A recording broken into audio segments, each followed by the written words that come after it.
আয়াতের মধ্যে আল্লাহ তাআলা বলছেন বিসমিল্লাহির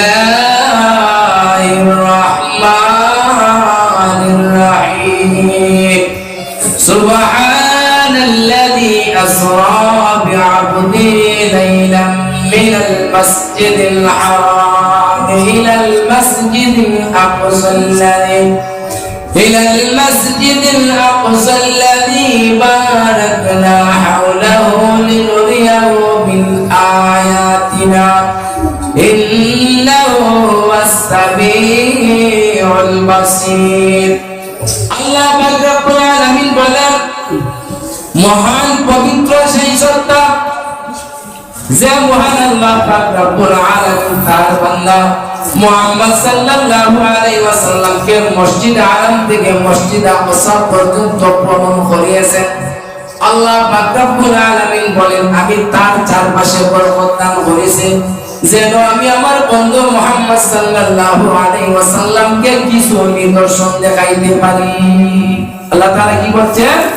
মহান পবিত্র সেই সত্তা যিনি আল্লাহ পাক রব্বুল আলামিন যিনি তার বান্দা মুহাম্মদ সাল্লাল্লাহু আলাইহি ওয়াসাল্লামকে মসজিদে হারাম থেকে মসজিদে আকসা পর্যন্ত ভ্রমণ করিয়েছেন এবং আল্লাহ তাআলা আবার বলছেন যে আমি চারপাশে বরকত পূর্ণ করে দিয়েছি যেন আমি আমার বন্ধু মুহাম্মদ সাল্লাল্লাহু আলাইহি ওয়াসাল্লামকে কিছু নিদর্শন দেখাইতে পারি।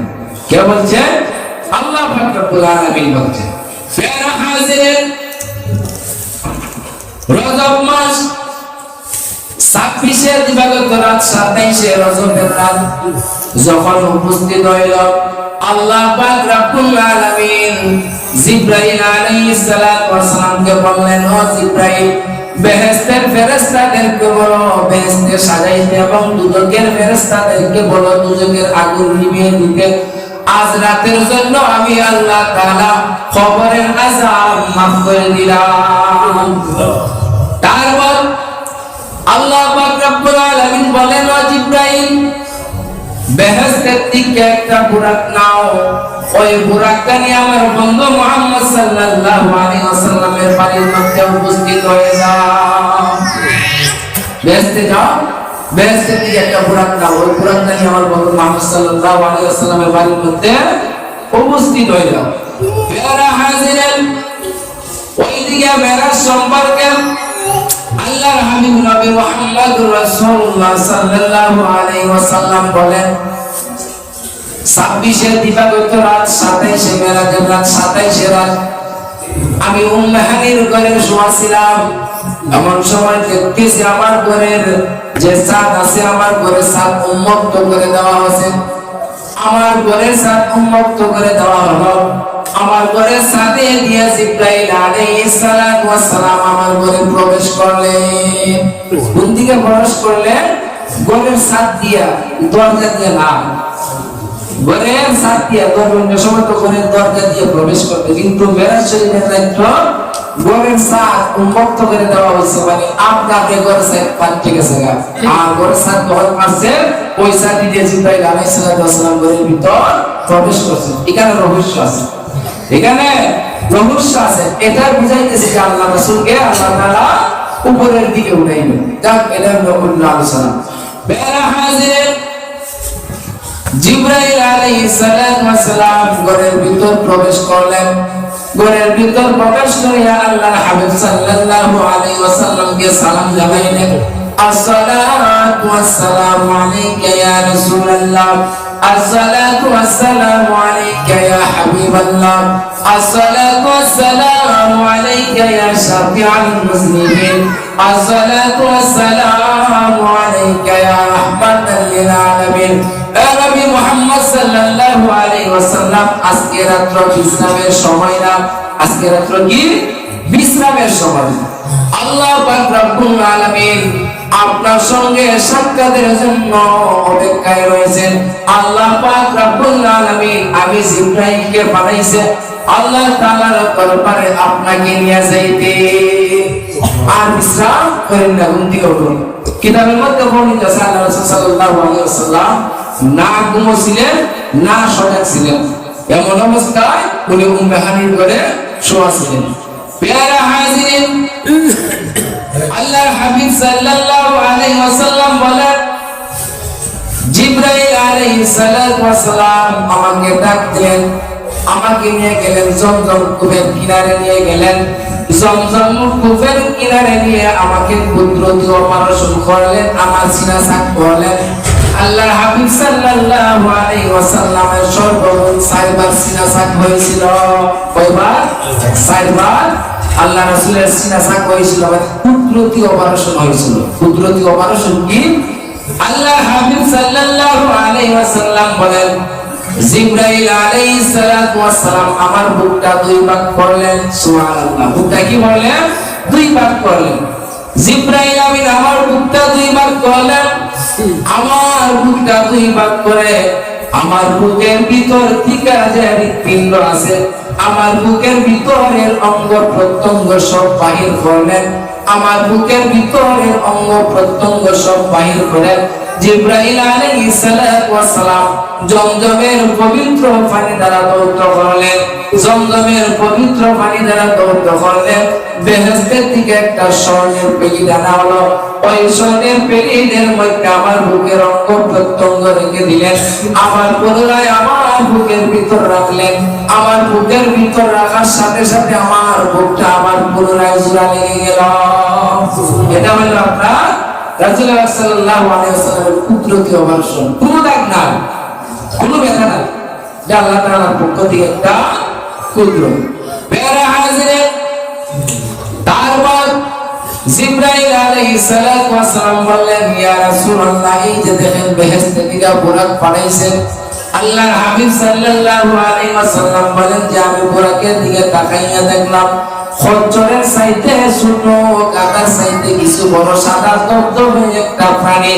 জিবরাইল আলাইহিস সালাতু ওয়াস সালাম বললেন যে ইয়া রাসূলুল্লাহ, এটা খুব দ্রুতগামী প্রাণী, এটা চক্ষু যতটুকু থাকবে এতটুকু জায়গা একটা লাফ দিয়া অতিক্রম করবে। সুবহানাল্লাহ বলেন না? চোখে যতটুকু জায়গা দেখবে এতটুকু জায়গা একটা লাফ দিয়া যাবে। এখন একটা প্রাণী চোখে কতটুকু জায়গা দেখে, হ্যাঁ, চিন্তা করেন। প্যারা হাজিরে আল্লাহর হাবিব সাল্লাল্লাহু আলাইহি ওয়াসাল্লাম বলেন যে আমি বুরাকের কিনারে উপস্থিত হইলাম। বুরাকের কিনারে উপস্থিত হওয়ার সাথে সাথে দেখলাম বুরাকটা লাফালাফি করতে লাগলো। জিবরাইল আলাইহিস সালাতু ওয়াস সালাম বুরাককে বললেন, ও বুরাক, তুমি লাফাইতেছো কেন? তুমি কি জানো নি আজ তোমার পিঠে এমন একজন মহামানব তৈরি, তোমার পিঠে এমন একজন মহামানব সওয়ার হবে, সৃষ্টি সেরা মুহাম্মদুর রাসূলুল্লাহ সাল্লাল্লাহু আলাইহি ওয়াসাল্লাম, যার কোনো তুলনা নাই। বুরাক শান্ত হয়ে গেল। প্যারা হাজিরিন, আল্লাহর হাবিব সাল্লাল্লাহু আলাইহি ওয়াসাল্লাম বুরাকের পিঠে সওয়ার হলেন। জিবরাইল আলাইহিস সালাতু ওয়াস সালাম বুরাকের ডান দিকে লাগামে ধরলেন। মিকাইল আলাইহিস সালাতু ওয়াস সালাম বুরাকের বাম দিকে লাগামে ধরলেন। পিছনে আরো রয়েছে ৭০,০০০ নূরের ফেরেশতা। প্যারা হাজিরিন, আল্লাহর হাবিব সাল্লাল্লাহু আলাইহি ওয়াসাল্লাম বলেন যে বুরাক চলতে রইল। 2 জায়গার মধ্যে স্থবির করলো। মসজিদ আকসা পর্যন্ত যাওয়া পর্যন্ত 2 জায়গার মধ্যে স্থবির করলো। এক জায়গা হইল একটা খেজুরের বাগান, যে জায়গার নাম ছিল ইয়াসরিব। যে জায়গার নাম কি ছিল? ইয়াসরিব। প্যারা হাজিরিন, সময় খুব সংকীর্ণ। বেরাদের পুরা ঘটনা বলতে গেলে অনেক সময় লাগবে। ঠিক আছে, আপনারা আমি সামনে আমি বলতেছি। প্যারা হাজিরিন, আল্লাহর হাবিব সাল্লাল্লাহু আলাইহি ওয়াসাল্লাম বলেন যে বুরাক চলতে লাগলো, বুরাক চলতে লাগলো। মুহূর্তের ভিতরে বাইতুল মুকাদ্দাস গিয়ে উপস্থিত হয়ে গেলেন। বাইতুল মুকাদ্দাস গিয়ে উপস্থিত হইলেন। আমি রাসূল দেখতে পাইলাম ওই বাইতুল মুকাদ্দাস 2,24,000 নবী রাসূল উপস্থিত আছেন। কয় হাজার? 2,24,000 নবী রাসূল ওই জায়গার মধ্যে উপস্থিত আছেন। প্যারা হাজিরিন, 2,24,000 নবী রাসূল ওই জায়গার মধ্যে উপস্থিত আছেন। আর অসংখ্য অগণিত ফেরেশতা ওই জায়গার মধ্যে উপস্থিত আছেন। জিবরাইল আলাইহিস সালাতু ওয়াস সালাম ওই জায়গাতে উপস্থিত হওয়ার সাথে সাথে আযান দিলেন সবাই কাতারের মধ্যে দাঁড়িয়ে গেলেন 2 রাকাত নামাজ পড়ার জন্য। মুসাল্লা খালি রয়েছে, নামাজের মুসাল্লা খালি কে করবে? এই এত বড় বিশাল জামাতের ইমামতি কেউ সামনে যাইতেছে না, যে এত বড় কাফেলার ইমামতি কে করবে? এই জায়গার মধ্যে তো শুধু নবী আর রাসূল আসমানে অসংখ্য অগণিত ফেরেশতা উপস্থিত আছে। এত বড় জামাতের এত বড় কাফেলার ইমামতি কে করবে? সামনে কেউ যাইতেছে না। প্যারা হাজিরিন, জিবরাইল আলাইহিস সালাতু ওয়াস সালাম আল্লাহর হাবিব সাল্লাল্লাহু আলাইহি ওয়াসাল্লামের হাতে ধরলেন, হাতে দিয়া বলতেছেন, ইয়া রাসূলুল্লাহ, নবী গো, আজকের এই বিশাল কাফেলার জামাত, এই জামাতের ইমামতি আপনি নবী করবেন। তারপর আল্লাহর হাবিবকে ইমামুল মুরসালিন উপাধি দেওয়া হলো। প্যারা হাজিরিন, নামাজ শেষ হয়ে গেছে, সমস্ত নবী রাসূল ওই জায়গার মধ্যে ভাষণ দিয়েছেন। নামাজ শেষ হয়ে গেছে, ঊর্ধ্বগমনে গমন করবেন। এমন সময় জিবরাইল আলাইহিস সালাতু ওয়াস সালাম 2টা পান পাত্র আনলেন। কয়টা পান পাত্র আনলেন? 2টা পান পাত্র আনলেন। জিবরাইল আলাইহিস সালাতু ওয়াস সালাম 2টা পান পাত্র আনলেন। একটার মধ্যে শরাব, একটার মধ্যে দুধ। একটার মধ্যে কি? একটার মধ্যে শরাব, একটার মধ্যে কি? দুধ। জিবরাইল আলাইহিস সালাতু ওয়াস সালাম যখন সামনে রাখলেন, আল্লাহর হাবিব সাল্লাল্লাহু আলাইহি ওয়াসাল্লাম দুধের পাত্রটা দিকে দুধ পান করলেন। জিবরাইল আলাইহিস সালাতু ওয়াস সালাম বললেন, ইয়া রাসূলুল্লাহ, নবী গো, আপনি সঠিকটা পান করছেন। আপনি যদি শরাব পান করতেন তাহলে আপনার সমস্ত উম্মত গুমরাহ হয়ে যেত। আপনি সঠিকটা পান করছেন, আপনি যদি শরাব পান করতেন তাহলে আপনার সমস্ত উম্মত গুমরাহ হয়ে যেত। প্যারা হাজিরিন, ওই জায়গার কাজ সম্পূর্ণ হয়ে গেল। আল্লাহর হাবিব সাল্লাল্লাহু আলাইহি ওয়াসাল্লাম বলেন যে বুরাক উপরের দিকে রওনা হয়ে গেলেন। মুহূর্তের ভিতরে প্রথম আসমানে গিয়ে উপস্থিত হয়ে গেলেন। মুহূর্তের ভিতরে এই জমিন থেকে প্রথম আসমানের দূরত্ব হইল গিয়া 500 বছরের রাস্তা। সুবহানাল্লাহ। এই জমিন থেকে প্রথম আসমানের দূরত্ব কয় বছরের রাস্তা? 500 বছরের রাস্তা। দেখতে পারবেন 500 বছরের রাস্তা আমাদের পক্ষে সম্ভব না, এটা একমাত্র আল্লাহ তাআলার পক্ষে সম্ভব। যে কারণে সুবহান শব্দ দ্বারা মেরা শরীফের বর্ণনা আল্লাহ তাআলা বর্ণনা করেছেন। প্যারা হাজিরিন, আল্লাহর হাবিব সাল্লাল্লাহু আলাইহি ওয়াসাল্লাম বলেন যে বুরাক মুহূর্তের ভিতরে প্রথম আসমানে চলে গেলেন। প্রথম আসমানে গিয়ে জিবরাইল আলাইহিস সালাতু ওয়াস সালাম নক করলেন, আওয়াজ করলেন। প্রথম আসমানের ফেরেশতা, প্রথম আসমানের গেটের ফেরেশতা বলতেছেন, কে? জিবরাইল আলাইহিস সালাতু ওয়াস সালাম বললেন যে আমি জিবরাইল। তোমার সঙ্গে কে আছে? আমার সঙ্গে নবী মুহাম্মদুর রাসূলুল্লাহ সাল্লাল্লাহু আলাইহি ওয়াসাল্লাম আছেন। নবী মুহাম্মদ সাল্লাল্লাহু আলাইহি ওয়াসাল্লাম কি আসমান আনার জন্য কেউ দাওয়াত করছেন? তাকে কি দাওয়াত করছেন? জিবরাইল আলাইহিস সালাতু ওয়াস সালাম বললেন যে আল্লাহ পাক রব্বুল আলামিন ওনাকে দাওয়াত করছে। এই জায়গার মধ্যে আপনার অনেক ওই মুনাফিকি করতে বা নাস্তিক করতে প্রশ্ন বুঝেন। নাস্তিক করতে প্রশ্ন বুঝে কিটা যে আল্লাহর হাবিব তো সম্মানিত, আল্লাহর হাবিব তো সম্মানিত এবং জিবরাইল আলাইহিস সালাতু ওয়াস সালাম সকল ফেরেশতার সর্দার। এর কাছ থেকে আল্লাহ মানে জবাব নেওয়ার লাগে, জিঙ্গানি লাগে যে তোমার সাথে গিয়ে তোমাকে দাওয়াত করছি। এটা কিন্তু নিয়ম, এটা আল্লাহ তাআলার পক্ষ থেকে কোরআনের নিয়ম। আল্লাহ তাআলার পক্ষ থেকে কোরআনের নিয়ম যে এই দুনিয়ার মধ্যে যদি কাহারো বাড়িতে আপনি যান তাহলে অনুমতি নেওয়া লাগবে। আমরা তো আমরা কেউ বাড়ির মধ্যে গেলে অনুমতি নিমন্ত্রণ হতে ডাইরেক্ট আন্দাই করো, ডাইরেক্ট আন্দাই করো না। আল্লাহ পাক রব্বুল আলামিন বলছেন যদি তুমি দুনিয়ার কোন মানুষের বাড়ির মধ্যে উপস্থিত হও তাহলে বাড়ির মধ্যে গিয়ে নক করো, আওয়াজ করো, অথবা সালাম দাও, অথবা গলা হাসি দাও। বাড়ির মধ্যে কেউ আসেননি, ডাইরেক্ট কারো বাড়ির ভিতরে ঘরের ভিতরে প্রবেশ করা আল্লাহ পাক রব্বুল আলামিনের পক্ষ থেকে নিষেধ, ডাইরেক্ট নিষেধ। কারো বাড়ির মধ্যে ডাইরেক্ট ঢোকা নিষেধ। যদি কারো বাড়ির মধ্যে যাওয়া হয় তাহলে কি আওয়াজ করবে, অথবা গলা হাসি দিবেন, অথবা সালাম দিবেন, অথবা জুড়ে কেউ বাড়িতে আসেন মিয়া। প্যারা হাজিরিন, আমি বলছিলাম আল্লাহর হাবিব সাল্লাল্লাহু সাল্লাল্লাহু আলাইহি ওয়াসাল্লাম যখন প্রথম আসমানে চলে গেলেন, জিবরাইল আলাইহিস সালাতু ওয়াস সালাম অনুমতি চাইলেন, প্রথম আসমানের দরজা খুলে দেওয়া হলো, প্রথম আসমানে প্রবেশ করলেন। আল্লাহর হাবিব সাল্লাল্লাহু আলাইহি ওয়াসাল্লাম বললেন যে প্রথম আসমানে প্রবেশ করে দেখে আদম আলাইহিস সালাতু ওয়াস সালাম ওই জায়গার মধ্যে বসা। আদম আলাইহিস সালাতু ওয়াস সালাম আমাকে দেখে স্বাগতম জানাইলেন, বললেন মারহাবা বিন নবী কি সালেহ, সৎ সন্তান ও সৎ নবী তোমাকে স্বাগতম, সৎ সন্তান ও সৎ নবী তোমাকে স্বাগতম। প্যারা হাজিরিন, আল্লাহর হাবিব সাল্লাল্লাহু আলাইহি ওয়াসাল্লাম বলেন যে আদম আলাইহিস সালাতু ওয়াস সালাম আমার কল্যাণের জন্য দোয়া করলেন। আদম আলাইহিস সালাতু ওয়াস সালামের সঙ্গে সাক্ষাতের পর দ্বিতীয় আসমানে চলে গেলাম। দ্বিতীয় আসমানে হযরত ঈসা আলাইহিস সালাতু ওয়াস সালাম, হযরত ইয়াহইয়া আলাইহিস সালাতু ওয়াস সালামের সঙ্গে সাক্ষাৎ হইল। ঈসা আলাইহিস সালাতু ওয়াস সালাম, ইয়াহইয়া আলাইহিস সালাতু ওয়াস সালাম আমাকে স্বাগতম জানাইলেন, এবং আমাকে কল্যাণের জন্য দোয়া করলেন। তৃতীয় আসমানে চলে গেলাম।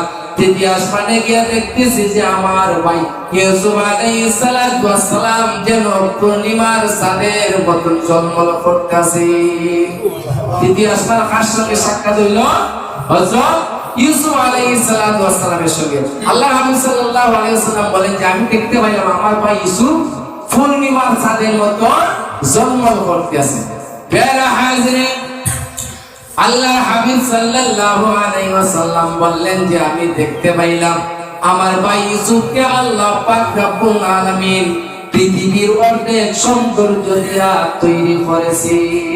এটা তো ইউসুফ আলাইহিস সালাতু ওয়াস সালামের সৌন্দর্য। আর আমার নবীর সৌন্দর্য কেমন ছিল?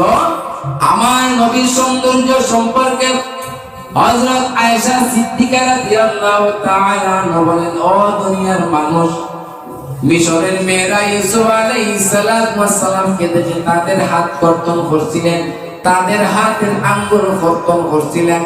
আর আমার নবী মুহাম্মদুর রাসূলুল্লাহ সাল্লাল্লাহু আলাইহি ওয়াসাল্লামের যদি সৌন্দর্য দেখতো তাহলে তাদের কলিজা ফাটাইয়া ফেলত, তাদের কলিজা কেটে ফেলত।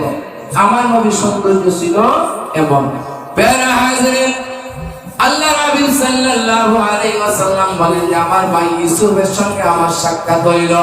আমার ভাই ইউসুফ আলাইহিস সালাতু ওয়াস সালাম আমার জন্য কল্যাণের জন্য দোয়া করলেন। চতুর্থ আসমানে চলে গেলাম।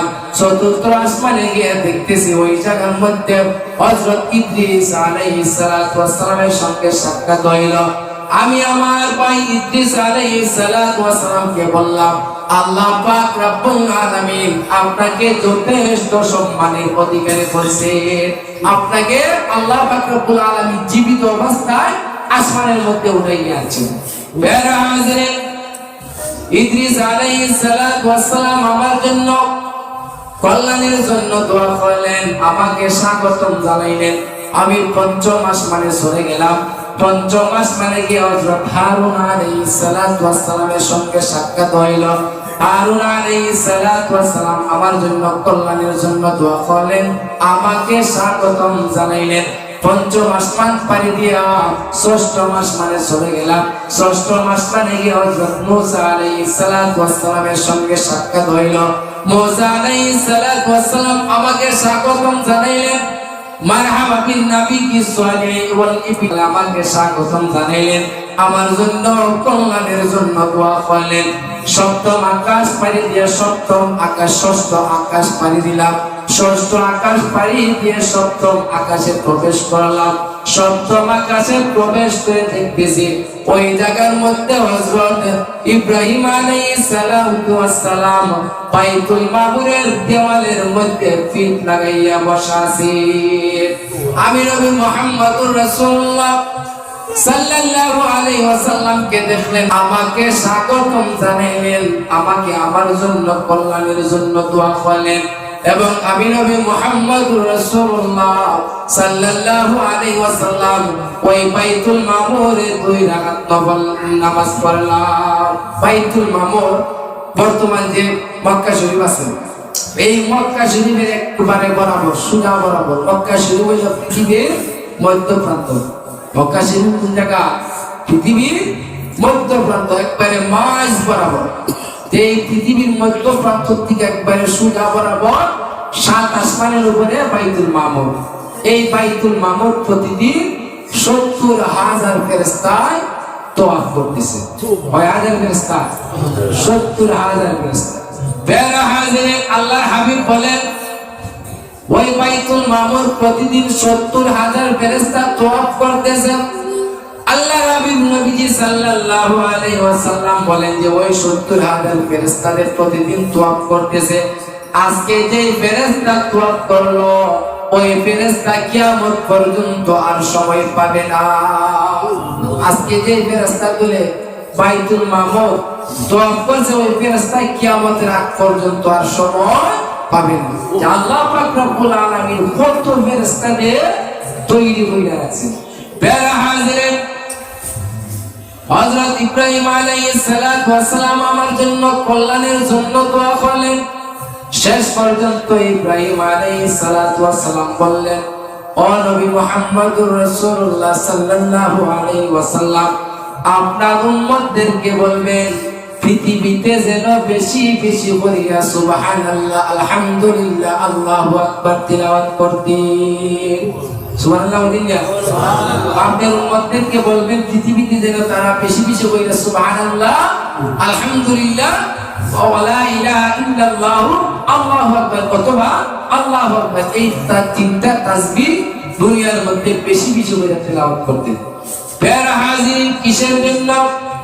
ইব্রাহিম আলাইহিস সালাতু ওয়াস সালাম বললেন ও নবী মুহাম্মদুর রাসূলুল্লাহ আল্লাহ পাক রব্বুল আলামিন যে বেহেশত তৈরি করেছেন ওই বেহেশত হইল সমতল ভূমি।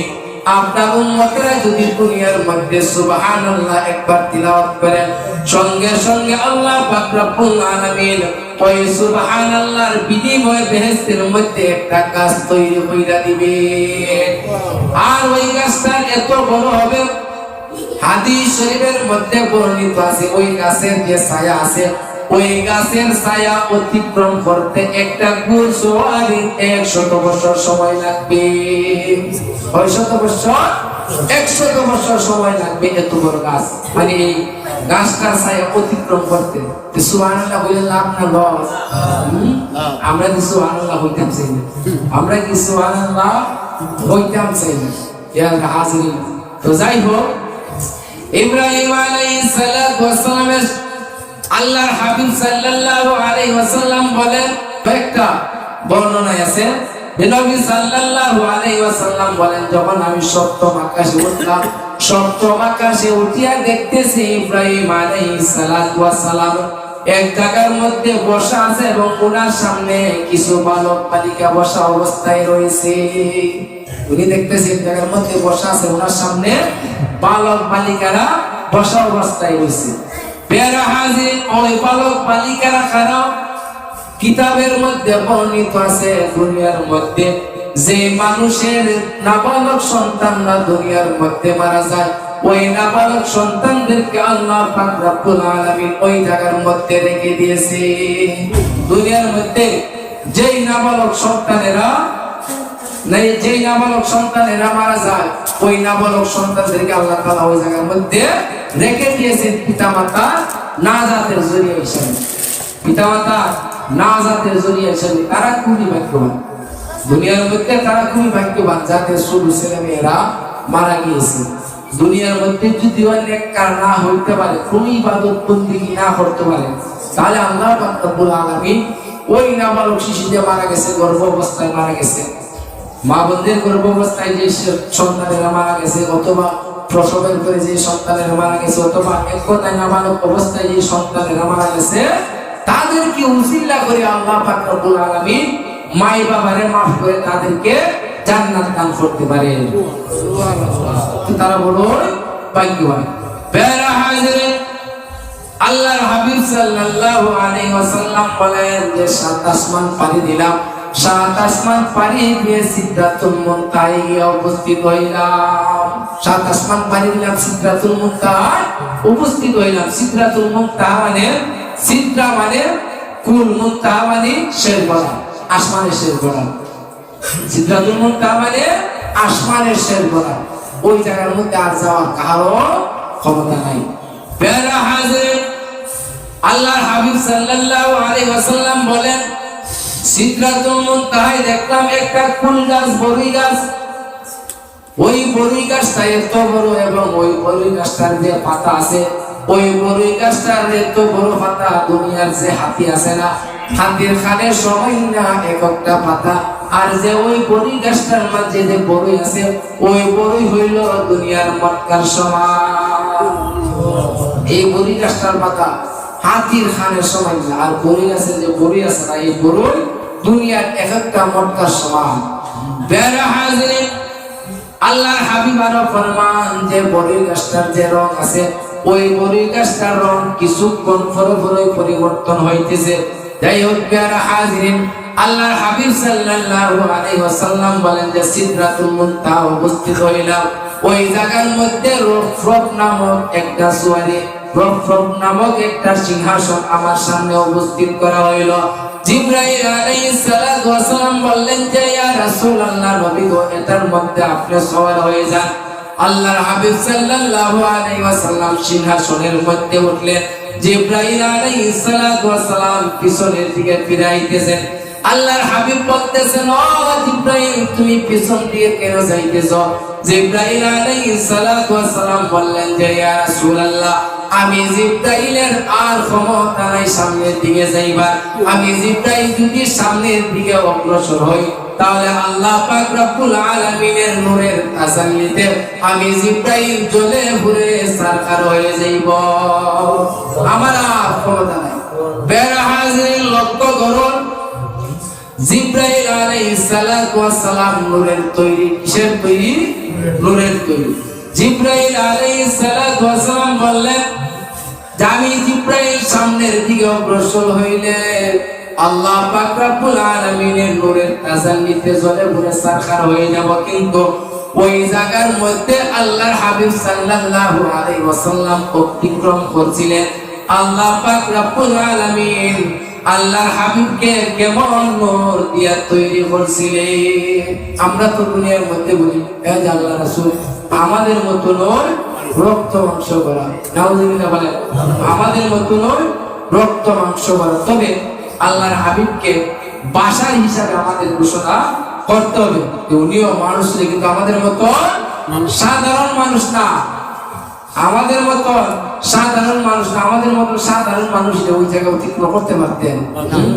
এই দুনিয়ার মধ্যে বর্তমান সময়ে কিছু মানুষ বাইরে কেমনে আল্লাহর হাবিবকে খালি শুরু করতো, কেমনে আল্লাহর হাবিবকে খালি শুরু করতো, যে ওনার সম্মান নিয়ে, ওনার ইজ্জত নিয়ে টানাটানি, ওনার ইজ্জত নিয়ে টানাটানি। আমি তাদেরকে বলি তারা কুরুরাত পাল। আমি তাদেরকে বলি যারা আল্লাহ রাসূলের সম্মান নিয়ে টানাটানি বলে, আমি তাদেরকে বলি তারা কুরুরাত পাল। কিসের জন্য জানি? রাগালে কোনোদিন গুপ্ত ধনের মান বুঝবে না। রাগালে কোনোদিন ৭,০০০ ধনের সম্পদে ৭,০০০ জনের যে মূল্য আছে, এটার মূল্য বুঝবে। লা ইলাহা ইল্লাল্লাহ, লা ইলাহা ইল্লাল্লাহ, লা ইলাহা ইল্লাল্লাহ, লা ইলাহা ইল্লাল্লাহ, হাসবি রাব্বি জাল্লাল্লাহ, মা ফি কলবি গায়রুল্লাহ, গায়রে নূর মুহাম্মদ সাল্লাল্লাহু, লা ইলাহা ইল্লাল্লাহ, লা ইলাহা ইল্লাল্লাহ, লা ইলাহা ইল্লাল্লাহ, লা ইলাহা ইল্লাল্লাহ, মুহাম্মাদুর রাসূলুল্লাহ সাল্লাল্লাহু আলাইহি ওয়াসাল্লাম। রত্নের মূল্য একমাত্র জ্ঞানীরাই বুঝে, জ্ঞানীরা ছাড়া না খালে আল্লাহ রাসূলের মূল্য বুঝবে না। বেরা হাজিরিন, আমি বলছিলাম সিদরাতুল মুনতাহা আল্লাহর হাবিব সাল্লাল্লাহু আলাইহি ওয়াসাল্লাম রত্নের মধ্যে সওয়ার হয়ে গেলেন। জিবরাইল আমিন বললেন যে ইয়া রাসূলুল্লাহ আমি সামনের দিকে আর অগ্রসর হইতে পারবো না, সামনের দিকে যদি অগ্রসর হই তাহলে আল্লাহ তাআলা নূরের তাসাল্লিতে জ্বলে পড়ে সারকার হয়ে যাইব। জিবরাইল আলাইহিস সালাতু ওয়াস সালাম এই কথা বললেন। আল্লাহ হাবিব সাল্লাল্লাহু আলাইহি ওয়াসাল্লামের সঙ্গে কথাবার্তা শেষ। আমি যখন ওই রক্তবের মধ্যে সওয়ার হইলাম, রক্ত সামনের দিকে উপরের দিকে উঠতে লাগলো। আল্লাহ হাবিব সাল্লাল্লাহু আলাইহি ওয়াসাল্লাম বললেন যে সিদরাতুল মুনতাহার পরে আল্লাহ তাআলা আরশ যাইতে সিদরাতুল মুনতাহা দিকে হেজাজে কুবরা যাওয়া পর্যন্ত আল্লাহর হাবিব সাল্লাল্লাহু আলাইহি ওয়াসাল্লাম বলেন যে সিদরাতুল মুনতাহা থেকে হেজাজে কুবরা পর্যন্ত ৭০,০০০ নূরের পর্দা আমাকে ভেদ করতে হয়েছে। এক একটা পর্দার দূরত্ব হইল ৫০০ বছরের রাস্তা। এই সিদরাতুল মুনতাহা থেকে আমাকে হেজাজে কুবরা আল্লাহ তাআলার সামনে পর্যন্ত যে উপস্থিত হইতে হয়েছে, এখান থেকে সিদরাতুল মুনতাহা থেকে হেজাজে কুবরা পর্যন্ত ৭০,০০০ নূরের পর্দা আমাকে ভেদ করতে হয়েছে। এই ৭০,০০০ নূরের পর্দা যে আছে, এক একটা পর্দার দূরত্ব হইল ৫০০ বছরের রাস্তা। একটা পর্দার দূরত্ব কতটা? ৫০০ বছরের রাস্তা। জমিন আর আসমানের যতটুকু দূরত্ব। প্যারা হাজিরে, এই দুনিয়ার মধ্যে অনেকে বলে আল্লাহ পাক রব্বুল আলামিন কে আল্লাহ রাসূল দেখে নাই, কিন্তু আল্লাহ পাক রব্বুল আলামিন স্বয়ং বলছেন ফাকানা কাবা কাউসাইনি আও আদনা। আল্লাহ পাক রব্বুল আলামিন বলছেন যে আমার বন্ধু আমার এত নিকটবর্তী হয়েছে, দুনিয়ার যে ধনুক রয়েছে, একটা তীর ধনুক মারতে একটা ধনুক যতটুকু বাঁকা হয়, একটা তীর ধনুক মারতে যতটুকু ধনুকটা বাঁকা হয়, আল্লাহ পাক রব্বুল আলামিন বললেন যে আমার বন্ধু আমার এতটুকু কাছাকাছি হয়েছে। একটা তীর ধনুক মারতে, আগে তীর দেখছেন না, অথবা তীরের যুগ নাই, তীর আমরা দেখছি ছোটবেলা, আপনারা তো আরো বেশি দেখছেন। তীরটা যখন ধনুকটা মারছে, তীরটা ধনুকটা মারতে গিয়ে আপনার ধনুকের মধ্যে যখন তীরটা টান দিছে, ধনুকের দুইটা মাথা এখানে হয়েছে না, তীরটা তেমনি দুই হাত কামড়, যখন ধনুকটা টান দিছে তখন দুই হাত থেকে এক হাত হয়ে গেছে, ঠিক আছে না? ধনুক থেকে তীরটা দুই হাত থেকে এক হাত হয়ে গেছে। আল্লাহ হাবিব সাল্লাল্লাহু আলাইহি ওয়াসাল্লাম বলেন যে একটা ধনুক টান দিলে যতটুকু কাছাকাছি, আমি আল্লাহ পাক রব্বুল আলামিনের এতটুকু কাছাকাছি হয়েছি। তারপর আল্লাহ পাক রব্বুল আলামিনের সামনে যখন আল্লাহর হাবিব উপস্থিত হইলেন, আল্লাহ পাক রব্বুল আলামিন বললেন যে বন্ধু মুহাম্মদ সাল্লাল্লাহু আলাইহি ওয়াসাল্লাম আমার জন্য কি আনছো? আমার জন্য কি আনছো? হাদিয়াও কি আনছো?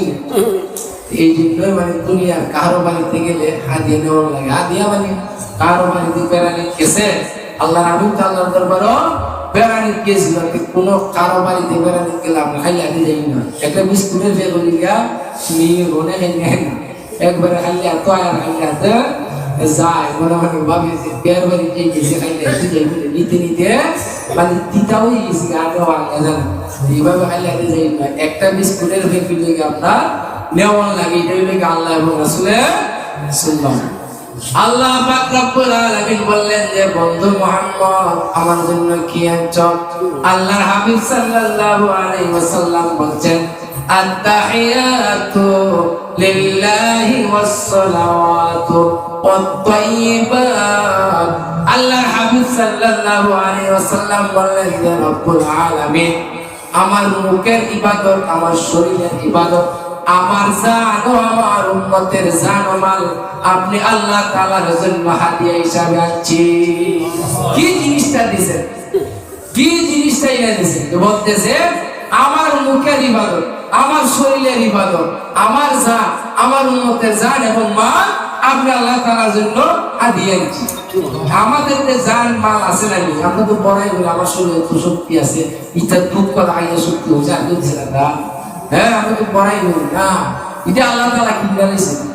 আল্লাহ তাআলা আমাদের জান মাল আছে না, এটা কিনে দিয়েছে, কিসের জন্য কিনছে?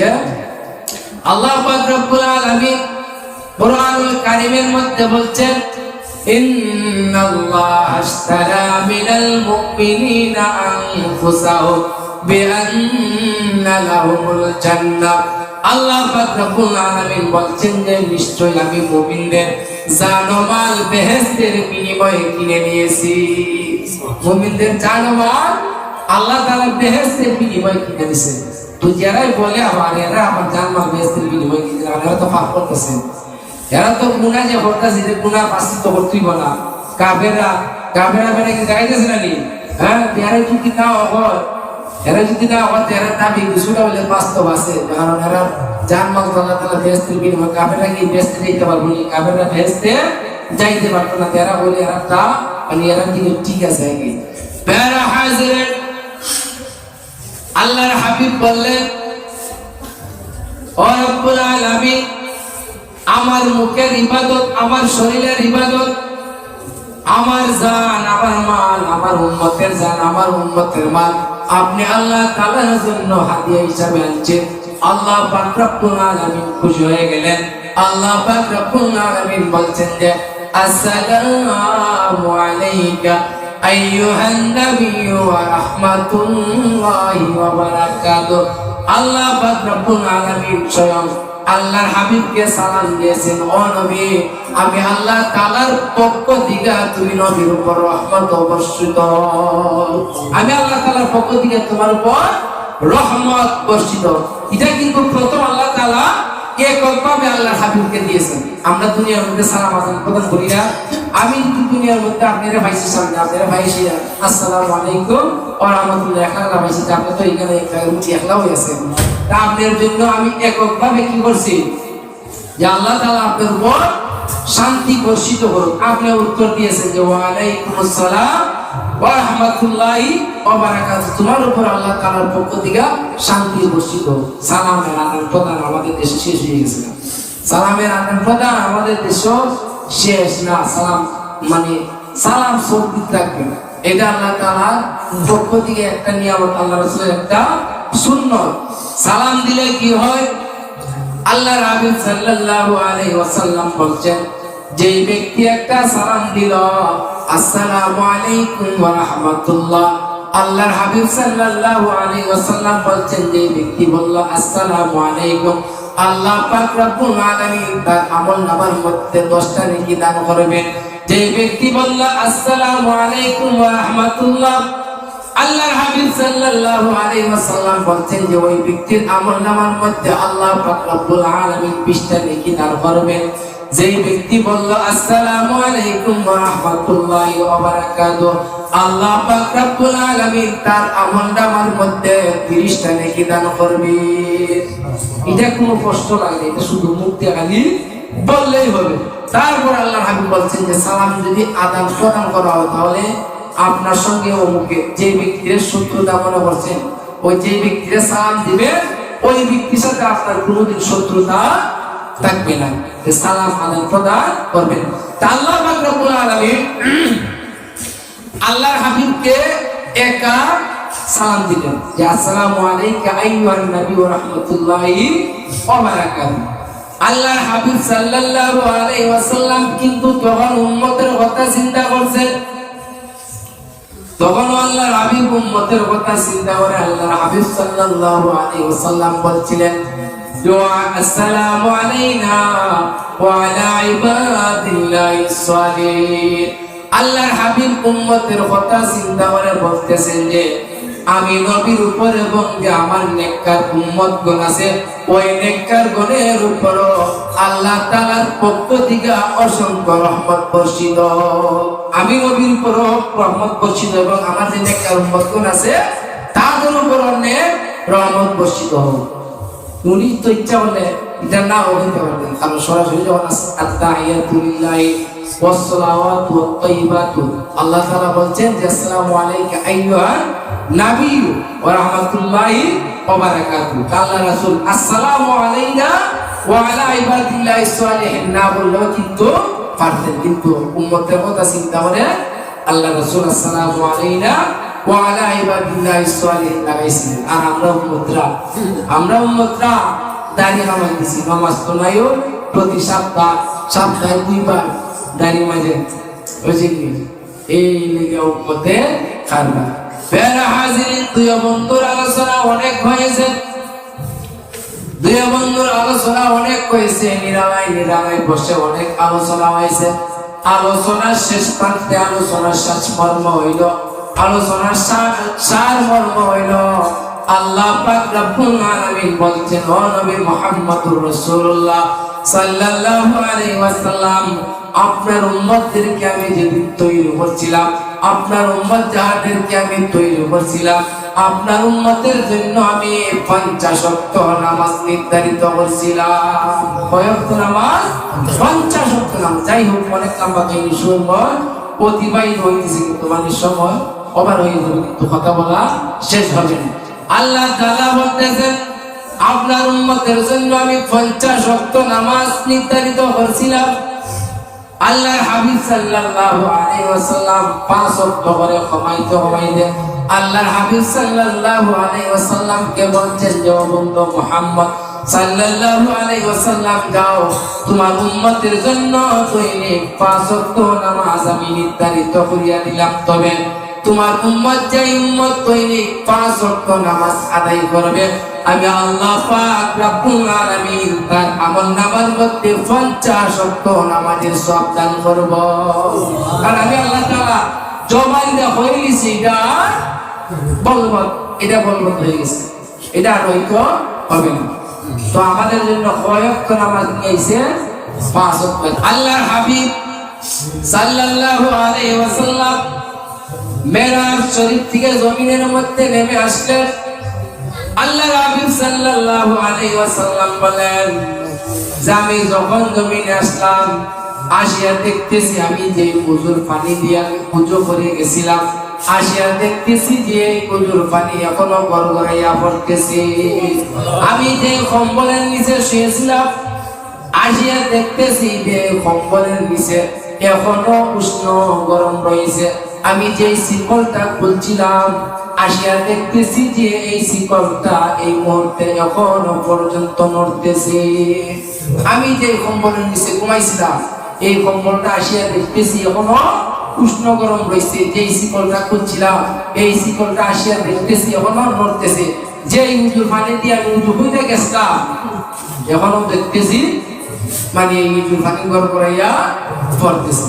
প্যারা হাজিরিন, পরের দিন সকালবেলা সংকীর্ণ করে দিলাম, শেষ করে দিলাম। পরের দিন সকালবেলা আল্লাহর হাবিব সাল্লাল্লাহু আলাইহি ওয়াসাল্লাম মক্কা শরীফ বসা হয়েছে। আবু জাহেলের সঙ্গে সাক্ষাৎ হয়েছে। আবু জাহেল বুঝেছিলেন না? আবু জাহেলের সঙ্গে সাক্ষাৎ হয়েছে। আবু জাহেল বলতেছে যে, পাতিজা মুহাম্মদ, কি খবর, কি অবস্থা? গত রাতের কোনো খবর আছে কিনা তোমার কাছে? আল্লাহর হাবিব বলতেছেন, ও আবু জাহেল, গত রাতে তো বিরাট বড় একটা ঘটনা ঘটে গেছে। কি ঘটনা ঘটে গেছে? গত রাতে আমি এক মুহূর্তের জন্য, গত রাতে আমি মসজিদ হারাম থেকে মসজিদ আকসা পর্যন্ত, মসজিদ আকসা থেকে আমি 7 আসমান পাড়ি দিয়ে সিদরাতুল মুনতাহা পাড়ি দিয়ে আল্লাহ পাক রব্বুল আলামিনের সঙ্গে সাক্ষাৎ করে আসলাম। আবু জাহেল আসুক লই। আবু জাহেল বলতেছে, বাতিজা তামো আর হয় না, যতক্ষণ হইছো এতটুকুর মধ্যে তামো। তোমাকে এমনি মানুষ পাগল বলে, ধরে বলেন নাউজুবিল্লাহ, তোমাকে এমনি মানুষ পাগল বলে। তুমি যদি এই কথা বলো যে এক রাতের ভিতরে মসজিদে হারাম থেকে মসজিদ আকসা পর্যন্ত ভ্রমণ করছো, মসজিদে হারাম থেকে মসজিদ আকসা পর্যন্ত কিন্তু 1236 মাইল দূর। কয় মাইল দূর? 1236 মাইল।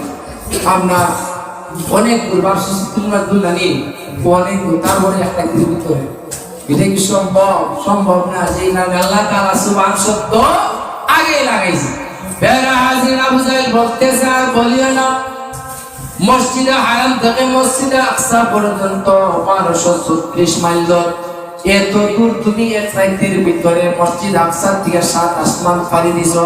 আবার তুমি বলো জমিন থেকে আসমান পর্যন্ত 500 বছরের রাস্তা। এটা বাতিজা কেমন করে সম্ভব? আল্লাহর হাবিব সাল্লাল্লাহু আলাইহি ওয়াসাল্লাম বললেন যে, আল্লাহ পাক রব্বুল আলামিনের কাছে সবকিছুই সম্ভব।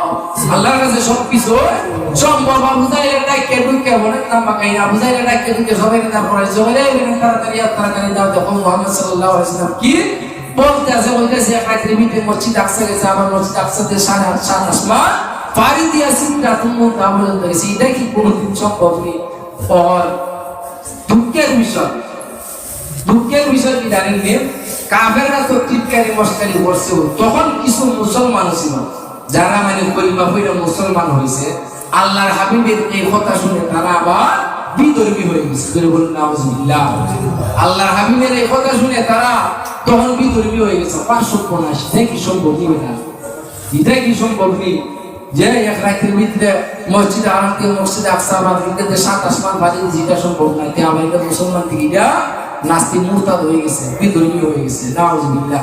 আল্লাহ তাআলা আমাদেরকে হেদায়েত করুন। যাই হোক, তা বুঝাইলে বলতেছেন যে এই রে আপনার পক্ষে মুহাম্মদ সাল্লাল্লাহু আলাইহি ওয়াসাল্লাম বুঝা সম্ভব না, তোরা তাড়াতাড়ি আবু বকর সিদ্দিকের দ্বারা যা, তোরা তাড়াতাড়ি আবু বকরের দ্বারা যা। কারণ মুহাম্মদ সাল্লাল্লাহু আলাইহি ওয়াসাল্লামের পুস্তক লিখে আবু বকর সিদ্দিক রাদিয়াল্লাহু তাআলা হীরা ছিলবে না। বেরা হাজরত আবু বকর সিদ্দিক রাদিয়াল্লাহু তাআলা আনহুর কাছে গেলেন, গিয়া বলতেছেন, ও আবু বকর, তুমি কি দুনিয়ার খবর রাখো? কি খবর? তোমার যে বন্ধু মুহাম্মদ সাল্লাল্লাহু আলাইহি ওয়াসাল্লাম আছে, কি বলতেছে আজকের খবর জানো নি? কয় না, জানি না। তোমার বন্ধু মুহাম্মদ সাল্লাল্লাহু আলাইহি ওয়াসাল্লাম বলতেছেন যে আজকে রাত্র মসজিদে আকসা দিকে মসজিদে হারাম থেকে মসজিদে আকসা দিকে 7 আসমান পাড়ি দিয়ে আল্লাহ তাআলার সঙ্গে সাক্ষাৎ করেছে। এটা কি কোনোদিন সম্ভব হবে? আবু বকর সিদ্দিক রাদিয়াল্লাহু তাআলা একবার নির্দ্বিধায় বিশ্বাসের সহিত বললেন যে আমার নবী মুহাম্মদুর রাসূলুল্লাহ সাল্লাল্লাহু আলাইহি ওয়াসাল্লাম যদি বলে থাকেন তাহলে 100 এই কথা সত্য। আমি এক কথাই বিশ্বাস করি, যদি আল্লাহর হাবিব বইলা থাকে তাহলে ওনার কাছে যে 100 সত্য। এটা কেমন করে সম্ভব? আল্লাহ এবং রাসূলের দ্বারা তো এটা সম্ভব হয়। কেমন করে সম্ভব এই কথা বলে শেষ করে দিব। আল্লাহর হাবিব সাল্লাল্লাহু আলাইহি ওয়াসাল্লাম একদিন মসজিদের মধ্যে বসে মেরাজের ঘটনা বর্ণনা করতেছেন। এক ইহুদি শুনিয়া বলতেছে, দুনিয়া এমন কথা বলিও না, নাউজুবিল্লাহ, এটা কোনোদিন সম্ভব না। এই কথা বলে ওই জায়গার থেকে চলে গেলেন বাড়ির মধ্যে গিয়া বাজারের মধ্যে গেলেন। বাজারে গিয়ে একটা মাছ খরিদ করলেন, একটা মাছ বাড়ির মধ্যে নিয়ে আসলেন। স্ত্রীকে বলতেছে, তুমি ওই মাছটা বিরান করো, আমি গোসল করে আসি। স্ত্রীকে বলে ওই লোকটা গোসল করার মধ্যে গেল। গোসল করার মধ্যে গিয়ে নদীর মধ্যে ঝাঁপ দিল। নদীর মধ্যে ঝাঁপ দিয়ে যখন উঠছে তখন দেখতেছে যে ওই লোকটা আরেকটা শহরের মধ্যে উপস্থিত হয়ে গেছে। এটা আর হয় না। যদি আমি যদি চাপ দেন, যদি ডুব দেন, গাঙ্গের কিনার লঙ্গি দিয়ে আমি গোসল করেন নাকি? কয়লা দিয়ে কিনার যদি আপনার লঙ্গি দিয়ে যদি গোসল করেন, একটা চাপ দেন, ডুব দেন, তাহলে ডুব দিয়ে উঠতে তো আপনার কাশি করে লাগাই দেখা যাব না, আর কোনো লাগা দেখা যাব। তো ওই লোকটাও বলতেছে, ওই লোকটাও জাপতে দেখেন আরেক শহরের মধ্যে উপস্থিত হয়ে গেছে। মনে মনে ভাবতেছেন, আইরে আমি কোথায় চলে আসলাম? আমার বাড়ি ঘরে কোনো মানুষ দেখা যাইতেছে না, আমার এলাকার কোনো মানুষ দেখা যাইতেছে না। নদীর কিনারা দিয়ে হাঁটতে গিয়ে একটা শহর পাইল। এর ভিতরে কিন্তু কোনো মানুষ পাইল না। যখন একটা শহরের মধ্যে গিয়া উপস্থিত হয়েছে, ওরা দেখে একটা মানুষ একটা ঘরের ভিতর থেকে বাইর হয়েছে। যখন মানুষটারে দেখছে তার ভিতরে একটু আশ্বস্ত লাগলো, একটা শান্তি লাগলো যে তখন জায়গা হাঁটিয়ে আসলাম কিন্তু একটা মানুষ পাইলাম না, অন্তত পক্ষে এখন একটা মানুষ পাওয়া গিয়েছে, তার সাথে ভালো মন্দ কিছু আলাপ করতে পারবো। যাই হোক, তার সঙ্গে সাক্ষাৎ হয়েছে। ওই লোকটা বলতেছে যে ভাই, আপনি মনে আপনার শহর নতুন আইসো, আমি আপনার শহর নতুন আইসো, বা আপনি কেমন করে দেবেন? আমি তো আপনার শহর নতুন আইসি, আপনি কেমন করে দেবেন? কয় না, আমরা এই শহরের মধ্যে তারা যে 100-র মধ্যে 100 শহর নতুন না, এটা আমরা আল্লাহ তাআলার পক্ষ থেকে জানি। তখন ভাই, আমরা শহর আপনি নতুন আইসো, আমরা শহরের নিয়ম হইলে নতুন যদি এই শহরের মধ্যে কেউ ঢুকে তাহলে ওই ব্যক্তিদের বিয়া হলে লাগে লাগে বাদ একটা খবর নাকি? এটা তো একটা ভালো খবর যে আমরা শহরের মধ্যে যে নতুন না ওই ব্যক্তিদের বিবাহ করাইয়া দেওয়া লাগে। তো আমি মনে অনেক খুশি।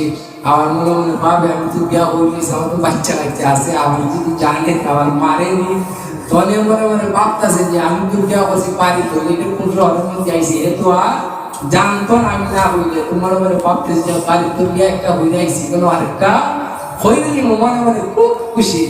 যাই হোক ওই লোকে বলতেছে যে এই শহরের নিয়ম ওই লিগে যদি নতুন কেউ আয় তাহলে এই বেচারে বিয়া করে টানানি লাগে পাচ্ছি তো ভাই আছে ঠিক আছে আমি বিয়া করতে বলছি না আমি বিয়া করবো বিয়া ওই লোকে বলতেছে যে আপনি এক কাজ করেন ওই সামনে একটা বড় বিল্ডিং দেখা যাইতেছে এই বিল্ডিং এর ভিতরে যান গেলে হয়তো আপনার বিয়ার ব্যবস্থা হয়ে যাবে।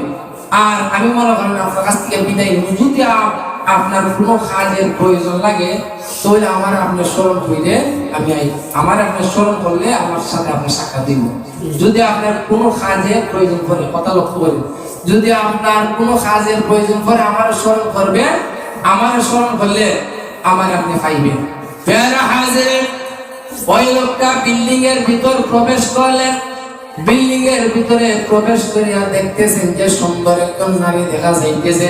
ওই জায়গার মধ্যে কাজীও আছে উকিলও আছে। কাজী উজির তাকে দেখিয়া বলতেছেন যে ভাই মনে হয় এই শহরের মধ্যে নতুন আইছেন। আমি এই শহরের মধ্যে নতুন আইছি আসেন আমাদের শহরের নিয়ম হইল যে ব্যক্তি এই শহরের মধ্যে নতুন আসবে তাকে বিবাহ করাইয়া দেওয়ার লাগে ঝটপট বিবাহ করাইয়া দিছে। এইভাবে বিবাহ করাইয়া দিতেছে বেচারা আমাদের সংসার করতেছে। 1 বছর অতিবাহিত হয়েছে একটা সন্তান হয়েছে। 1 বছর অতিবাহিত হওয়ার পরে একটা সন্তান হয়েছে। এইভাবে একে একে 7 বছর অতিবাহিত হয়েছে। 7 বছরে 7টা সন্তান হয়েছে। কয়টা সন্তান হয়েছে? 7 বছরে 7টা সন্তান হয়েছে। তখন আল্লাহ তাআলা কুদরত এটাতে একভাবে প্রকাশ পাইতো। 7 বছরে 7টা সন্তান হয়েছে। তো বউ একদিন হইতেছে হইল তুমি কি খালি ঘুমাই ঘুমাই খাইতেছো যাও না একটু বাইরে একটু কাম কাজ করো নে ঘুমাই ঘুমাই খাইতে হয় কিন্তু আমার স্বর্ণ যেটা আছে এবার সব বিক্রি দিছি কোন বাইরে যাও একটু কাম কাজ করো বুঝলি কিছু টাকা পয়সা রুজু করো এরকম আছে না আমাদের দেশ আমাদের দেশে এরকম আছে না হ্যাঁ কখনো আছে না হ্যাঁ বউ বিদেশ পাঠাই দিয়া মানে মেয়ে বিদেশ পাঠাই দিয়ে হে এখন কাজে হয়ে গেছে না পাঠাইতে না এটা মানুষ তো গরিব হয়েও মানুষ ফলে থাকে না ফিরে যেটা বানায় তখন ফাড়াই দিয়ে সেটা কাম কাজ বাদ দিয়ে হেও অন্যায় হয়েছে এই 30,000 টাকা মোবাইল আর কাজ উন্ডা দৌড়ায় উন্ডা বই কেন কষ্ট করে বিদেশ থেকে দেওয়ার আর বাইরে উন্ডা দোকানে ঢুকে গে ব্যাংক চলবায় আমি দোকানদারি যে সেবা করছি আমি বাস্তবে বলতেছি আমি মানে বাস্তব মানে ওয়াজানের কোনো কথা বলি না।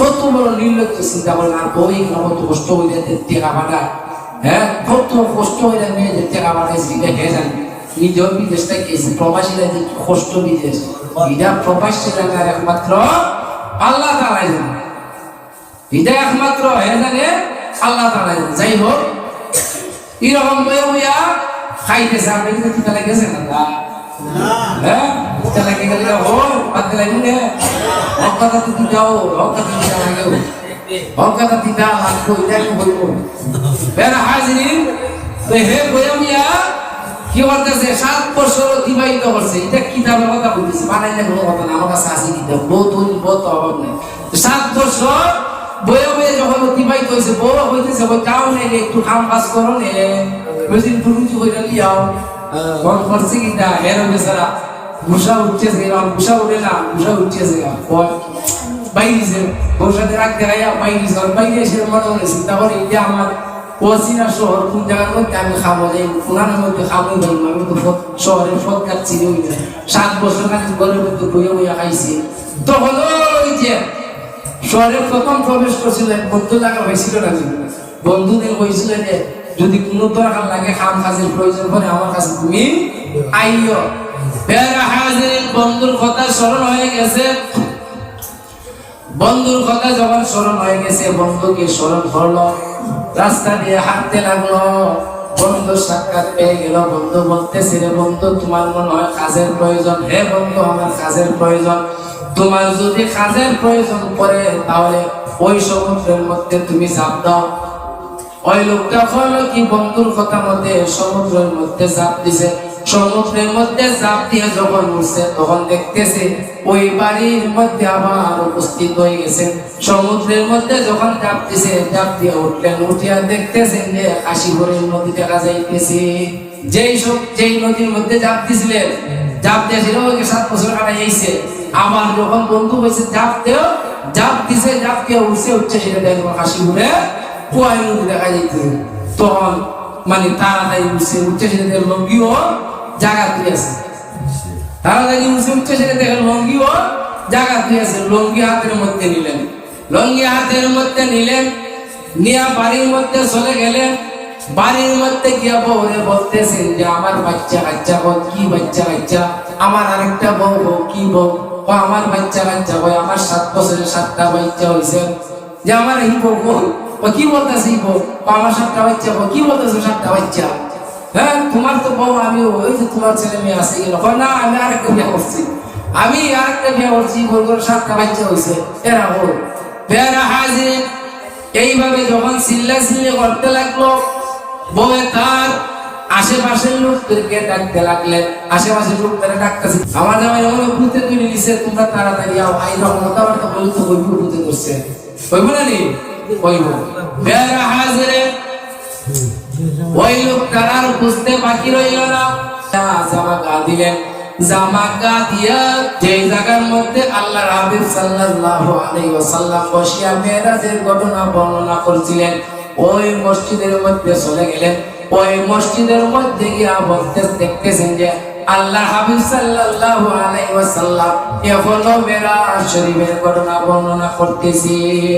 ওই লোকটা বলতেছেন, ইয়া রাসূলুল্লাহ, নবী গো, আপনি আমাকে আর বলতে হবে না, আমি বিশ্বাস করে নিলাম এবং বলতে লাগলাম লা ইলাহা ইল্লাল্লাহ মুহাম্মাদুর রাসূলুল্লাহ সাল্লাল্লাহু আলাইহি ওয়াসাল্লাম।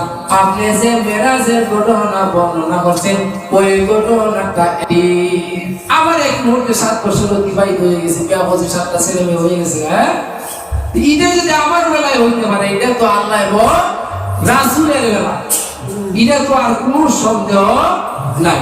বের হাজির তো আল্লাহ তাআলা সেই ভিন্ন সুবহান শব্দ দ্বারা আরম্ভ করছেন মেরাজ শরীফের ঘটনা, যে 7 আসমান ফালি দিয়েছেন। 7 আসমান ফালি দিয়া আবার মানে এই জায়গার মধ্যে এতগুলো সময় অতিক্রম হইল হত্যিকা, মুফাসসিরিনে কেরামগণ বলছেন যে আল্লাহর রাসূলকে যখন আল্লাহ তাআলা মেরাজ শরীফ নিয়ে গেছিলেন, তখন সমস্ত সৃষ্টি জগৎকে স্টপ করে দিয়েছিলেন। সমস্ত সৃষ্টি জগৎকে স্টপ করে দিয়েছিলেন।